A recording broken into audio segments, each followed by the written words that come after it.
Welcome to the how-to guide for using the financial and operational measures for water utilities application.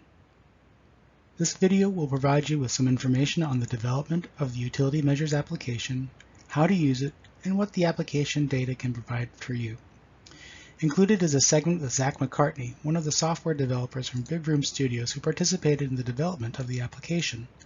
Zach will demonstrate how to navigate the app, and we will conclude with a short follow-up on future efforts that are planned to enhance the data and provide you with information on additional training opportunities using the application. This video will answer who has been involved in this effort, what are financial and operational measures, why are they important, where do I find the software, and how do I use it and get additional help. Interest in measures, also known as benchmarks, has been discussed by members of Maine's water community over several years. The development of the current software was supported by representatives from Maine Rural Water Association, Maine Water Utilities Association, RCAP Solutions, and the Maine Drinking Water Program. Also, water system managers and operators from many systems participated in this effort. These are a few of our many stakeholders. We would like to thank each of them for their participation and assistance. There were 4 specific project objectives. The first was to develop a sustainable electronic relational benchmarking database that contained key financial, operation, and asset metrics for 150 PUC-regulated public water systems. The second objective was to provide the ability for water utility managers of all sizes to have information and comparisons with other similar utilities. The third objective was to provide the ability for individual utility managers to have information on their own progress or change over time. And the fourth objective was to provide utilities with examples of certain comparisons between data categories and key ratios. The primary goal of developing this measures software has been to provide utility managers with a data set on key financial and operational measures for their utility. This would allow them to compare themselves with other similar utilities, and most importantly, it would allow them to chart their own progress using simple financial and operational measures. These simple measures were used in industry and were selected from previous efforts by the utility finance officers, also known as the UFO group. Why is the need for benchmarking and accessible measures so important? The drinking water industry faces continuing significant financial and operational challenges.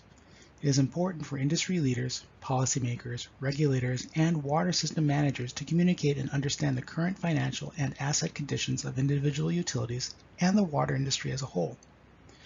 Standardized metrics that assess financial health and operational parameters are needed to provide valuable insight when comparing utilities. Information that water system managers can use to explain to users, elected officials, and public can help justify short and long-term goals of the utility. The current dataset includes financial and operational information for 42 water systems. The dataset currently includes information for 3 fiscal years, 2014, 2016, and 2017. The data come primarily from PUC annual reports submitted to the Maine Public Utilities Commission. Current software includes 15 operational measures and 20 financial measures. The software includes the ability to add additional measures in the future. Examples of operational and financial measures. 2 examples of financial measures found in the benchmarking app are expense per 1,000 gallons sold and debt service as percentage of total expenses. The expense per 1,000 gallons sold is quite simply how much it costs to produce 1,000 gallons of water. It's derived from the PUC annual report, and it's the sum of operational expenses, interest expense, and debt principal payments divided by thousands of gallons. Debt service as a percentage of total expenses demonstrates the relative annual debt service burden. It's derived from the sum of the interest expense and debt principal payments divided by the sum of operating expenses, interest expense, and debt principal payments. Each measure includes an explanation of where the information came from and how it was derived. 2 examples of operational measures are the number of main breaks per 100 miles of mains and the percent of mains depreciated. The number of main breaks per 100 miles is a measure of distribution integrity, and it's derived from the number of annual main breaks divided by the total number of miles of distribution system.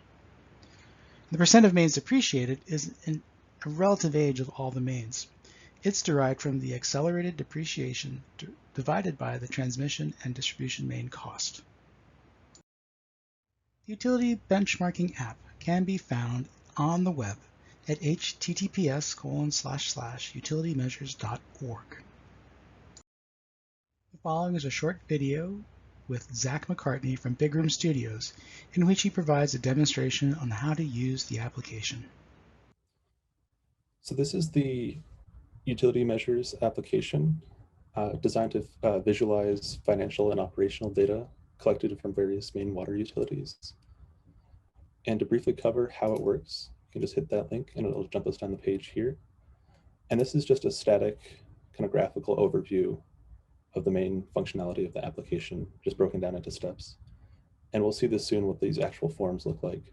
But really you're just going through and first selecting a group of utilities for which you want to see data. And you can do that both by a name of the utility. So for example, we see here, we're selecting a single utility of Bath, but there's also a feature for grouping by certain parameters. So for example, you can select a group of utilities that matches a range of median household income if you want to search that way.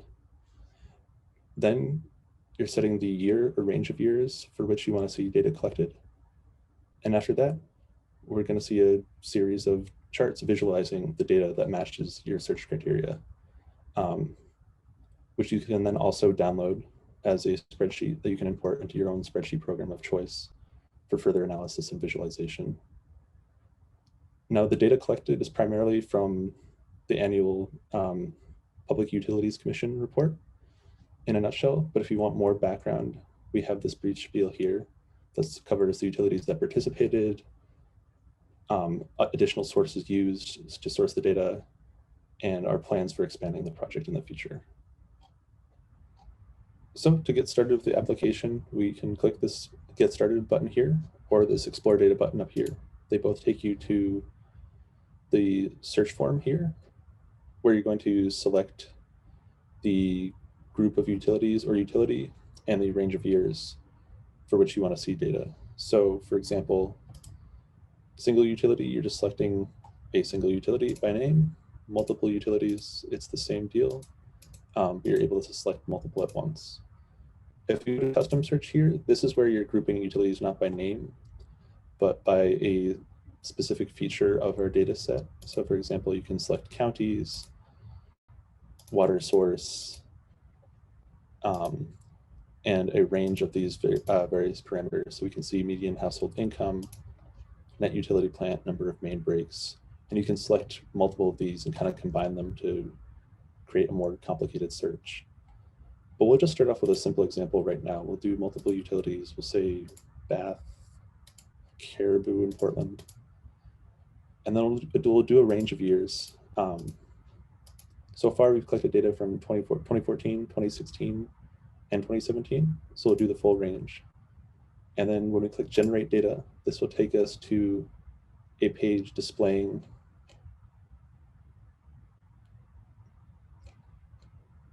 the data that matches our search criteria and visualizes it in these bar charts. So we can see this display is kind of broken down and categorized by the type of indicator. So we both have financial and operational indicators that describe various features of each utility's performance. And those are further broken down by these subcategories.